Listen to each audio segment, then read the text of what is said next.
everyone, and welcome to Lying Around Connecticut with Carol and Harry. I am Carol Kearns. My husband, Harry Shue, is our co-host. Our mission for the show is twofold: to provide information about Connecticut Lions events and to showcase the many different organizations and causes that Lions support locally, regionally, and internationally. Harry? Good evening and welcome.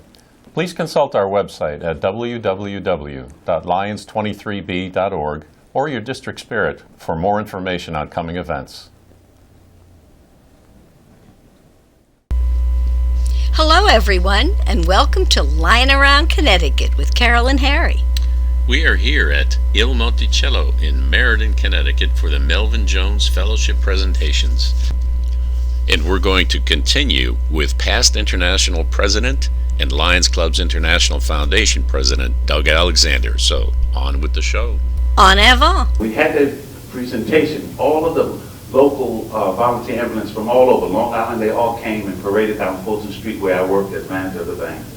And to see that lead ambulance with the Lions logo on the side, knowing that it would truly make a difference in the community, how proud we were to be a part of that.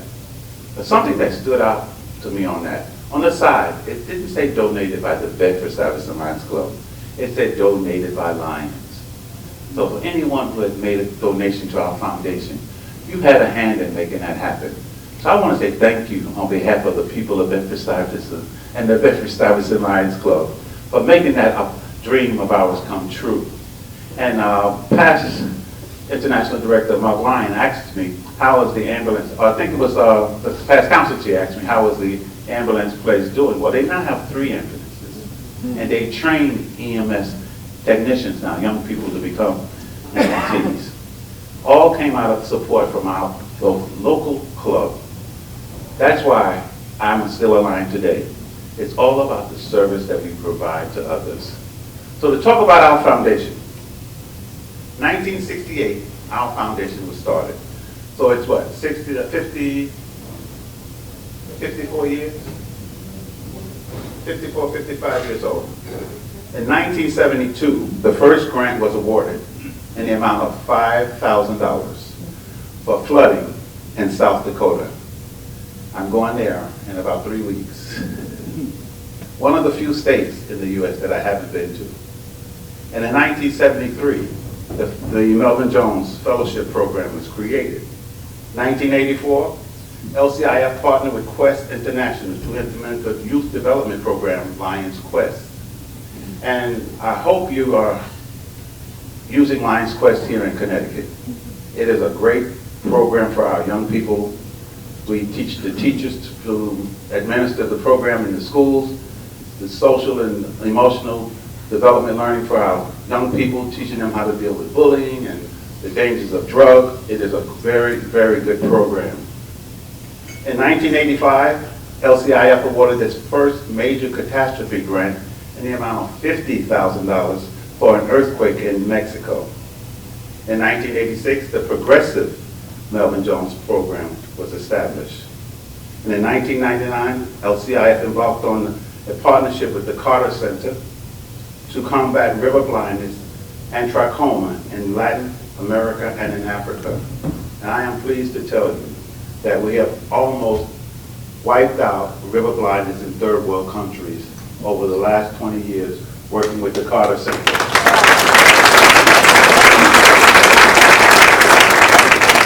And the Carter Center that I'm referring for the benefit of who may not know, that's former President of the United States, Jimmy Carter, who is a past district governor and a Lion, even to this day. In 2005, where were we supposed to go for convention? For the international convention. What happened there? Hurricane Katrina. Over $5 million was raised for Hurricane Katrina back then.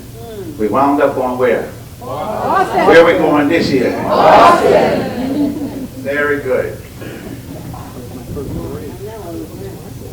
In 2017, the 100th birthday of Lionism, more than 13,000 grants have been administered of roughly $1 billion. We are now at $1.2 billion, more than 18,000 grants given by our foundation. Yeah.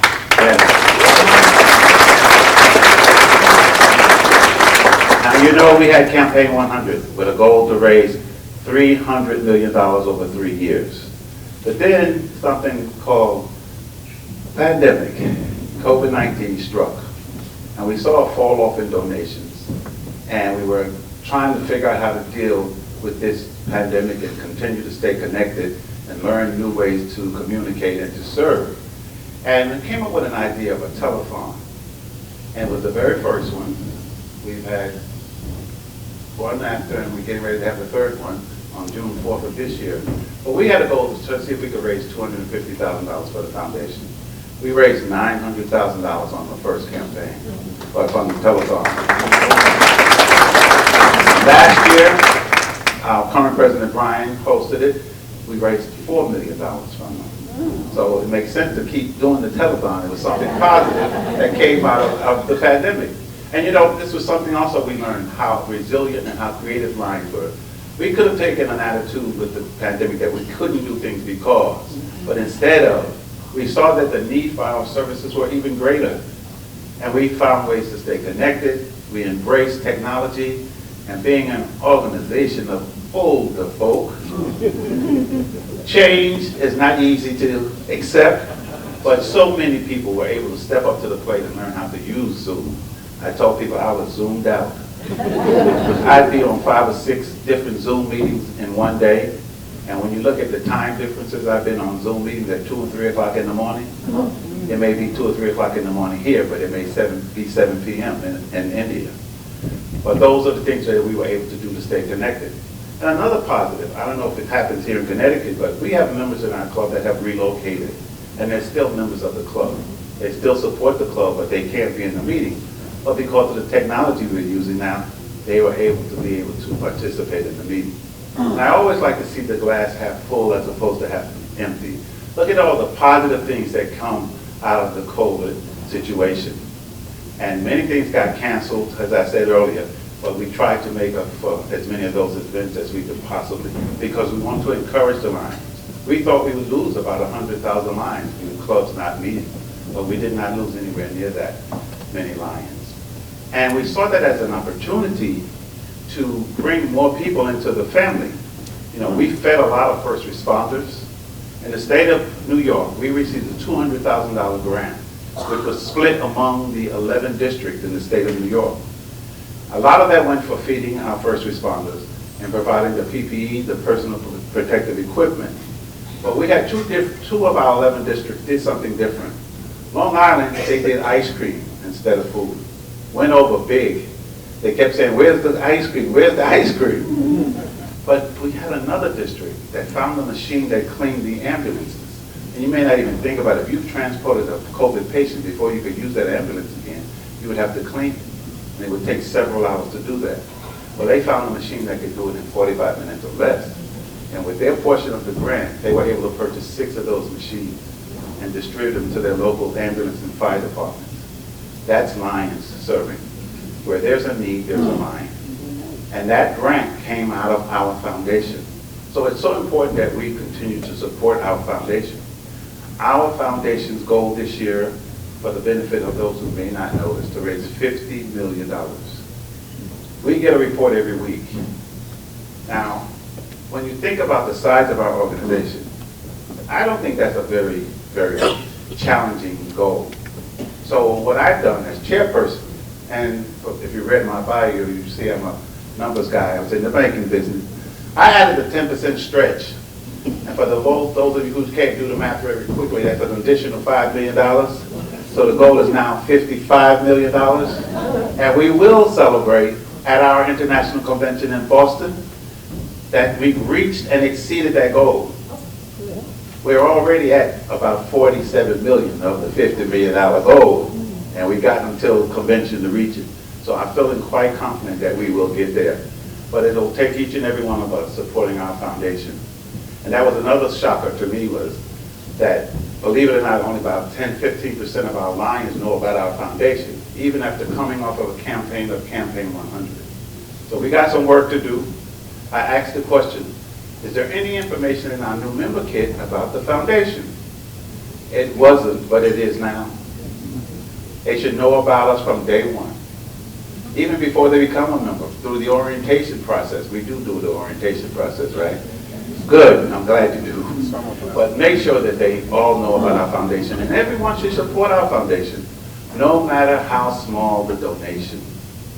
And I've made it a personal task of mine to reach out to all of our area leaders and our coordinators to make sure that they had some skin in the game.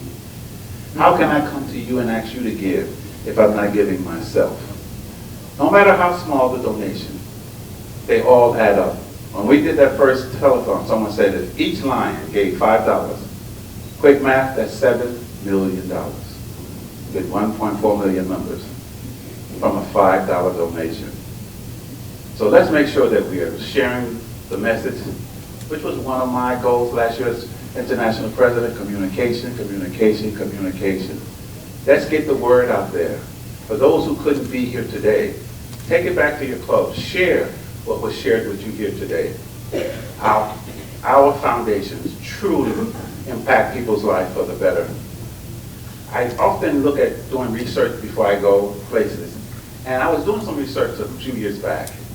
And I came across this story where a Detroit, Michigan Lions club bought a little 6-year-old blind boy a set of drums. You know who that was?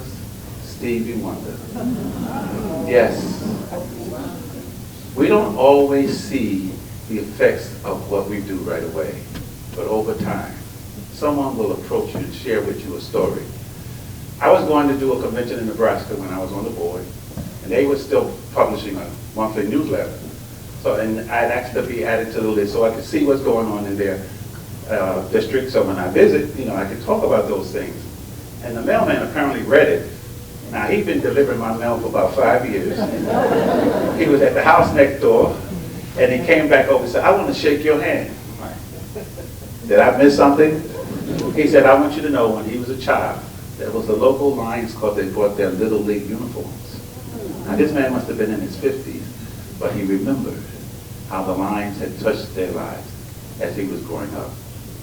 We truly have a beautiful story to tell, and we have to tell the story. If people don't remember anything else, they remember the story. We must share that with them.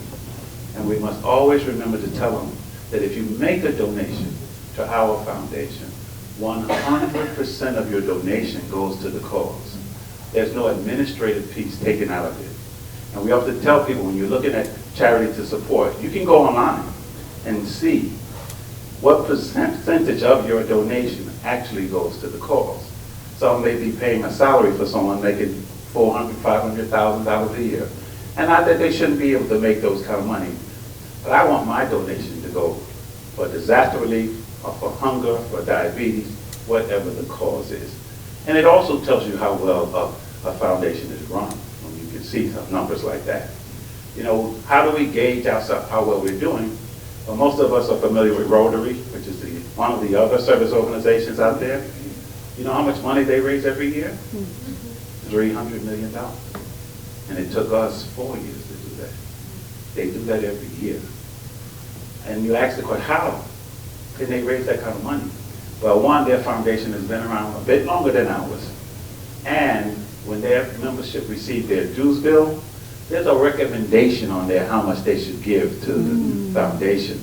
And they do go after a more affluent membership, whereas we've opened our doors to anyone with a kind heart who wants to serve. And I hope we continue to do that. But I do believe we can raise at least $100 million a year. Just think about it. In 200 countries, 1.4 million members, we can do that. And I think we're well on our way. We're going to reach that 55 plus this year. Last year I was a little concerned about getting to the 300 million. I say because this can't be the first campaign that they don't make, not the year that I'm the president of this organization. And I was so happy when we announced at the convention, $325 million. Now that money is used so that we can continue to answer the call. When we get those grant applications, the earthquake in Turkey and Syria, that same day, I approved a $200,000 major catastrophe grant for Turkey. And people say, well, what about Syria? Well, we don't have lions in Syria, but we're not forgetting the people of Syria. It's just that we can't give a grant where we don't have lions, because our grants are administered by our lions. There's a report that has to be filed, how the money is spent. That's how we keep track of our grants.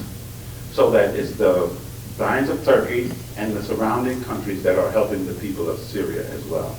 And you know, we recently had the situation in Mississippi. They got the $10,000 emergency grant right away, then they received a $50,000 major catastrophe grant.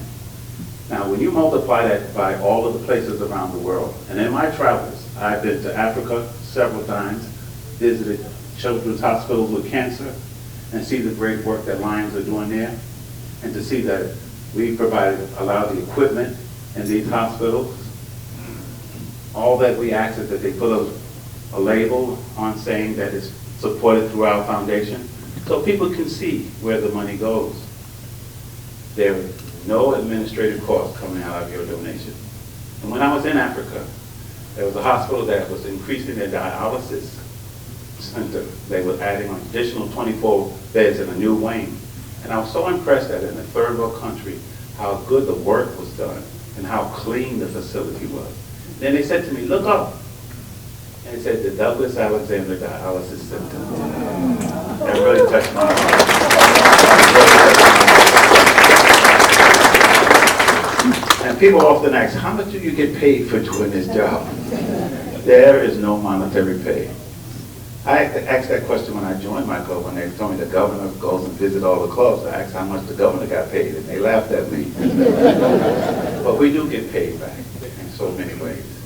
The smiles that we put on people's faces, the places in this world that we get to go, and the friendship that you make all around the world, it's priceless. And we know that we're doing something good. And I often close my presentation asking the question, how will you be remembered? What did you do while you were here on this earth to make a difference in someone else's life? No matter what God you may worship, I'm sure you won't be impressed with how big your house or how fine the car. But what did you do to make a difference in someone else's life? Amen. As Lions, we can truly say, we feed the hungry, we clothe the naked, and we have given sight to the blind. What a beautiful legacy. What a beautiful legacy. Thank you for all you do. We're going to do some recognitions here today, and rightly so. That's how we say thank you to Lions, by recognition. But I'll just share this story with you very quickly. People often ask, what's your most memorable visit when you travel? And it's hard to pinpoint anyone because they're all unique in their own way. But in 2011, when I was a director, I was invited to go up to Manitoba, Canada. I was in Minnesota when someone said to me, you know, it gets really cold up there. I said, yeah, but it gets cold in New York too. They said, no, it gets really cold up there. I should have knew something was up when I left New York. I flew to Winnipeg. Then it was a 5-hour car ride to get to where the convention was going to be in a place called Swan River. But past District Governor Nancy and Wayne decided to drive me. So they met me at the airport and we started on our way up to where the convention was going to be. Well, we get about halfway and we stop for lunch. And I come out and I notice there's a plug hanging off the front of the car. I'm like, what is this? They said, oh, at nighttime you plug it in because it gets so cold up here that you want the car to start in the morning. Well, we get back on the road and it starts snowing and you could hardly see, and it's like one lane going this way, one lane going this way, and all these tractor-trailer trucks coming. So Nancy said to Wayne, she said, honey, I think maybe we should get off. I said, thank you, Jesus. We stopped at a place called Dolphin at a Motel 6. We got a room. Thank God the next morning the car started. We get on up to Swan River where the convention's going to be. Now, a lot of times when we go on a convention, everything is in the hotel for the weekend. Not up there. It was so cold. And I said, how cold is it? It was 42 below zero. So Friday night we go to the social. We pull up to this barn. A tractor trailer. I've never seen a tractor trailer. So the tires to the door ledge up there. That was the tire, not the tractor itself, but the tire reached the top of the door ledge. I said to them, I'm New York City born and raised. I go inside, there's a cow milking contest going on. A lasso contest going on.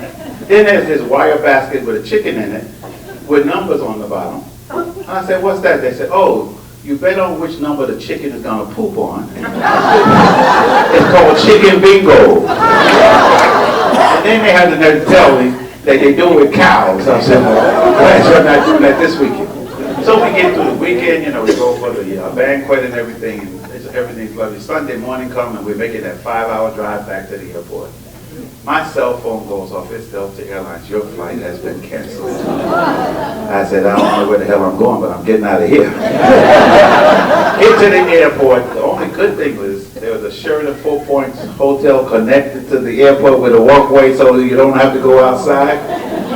I called my daughter and said, I'll see you tomorrow. Got a room. That was the coldest weekend of my life. And I tell them, if I ever come back up here, make sure it's in the summertime, please. Never forget it. But that's just one of the adventures of the life of traveling as an international officer for our great association. The places you go, the people you meet, the way you see people saying thank you for your service is payback enough for what we do. We do it because we know it's the right thing to do to make a difference in people's lives. So thank you for inviting me to be with you today. Yes, the travels continue. Tomorrow I'm heading to Washington, D.C. We have what we call Capitol Hill Day, where we go and meet with our local politicians. I've made it a personal mission of mine to make sure that see why we can't. We went dead.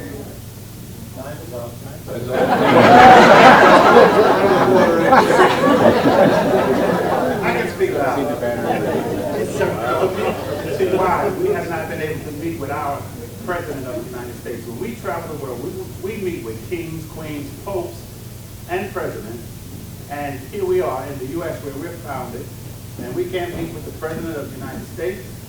Now, for the benefit of you, a little over a year ago, the White House reached out to us, Lions International, to help with the refugee resettlement. They didn't call for one. They didn't call Rotary. They called us. And we had to give some thought to it because, you know, we're non-political. But I kept hearing this thing where we say all the time, where there's a need, there's a line. Where there's a need, there's a line. And there was a need there. They was resettling 10 times the number of people that they normally resettle a year. So they needed that additional help. And we stepped up to the plate. So on my visit over the next couple of days, when I get to D.C., we'll be talking with some of the leadership to find out why we can't get at least 15 minutes with the President of the United States.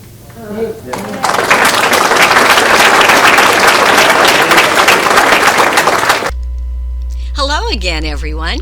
We were very honored to have Lions Clubs International Foundation President Doug Alexander with us for these awards presentations. So come back next week for the presentations. That's going to do it for this episode of Lying Around Connecticut with Carol and Harry. Bye now. Bye-bye. We hope you enjoyed our show this evening. Tune in next week for another Lying Around Connecticut with Carol and Harry. Good night. Bye-bye.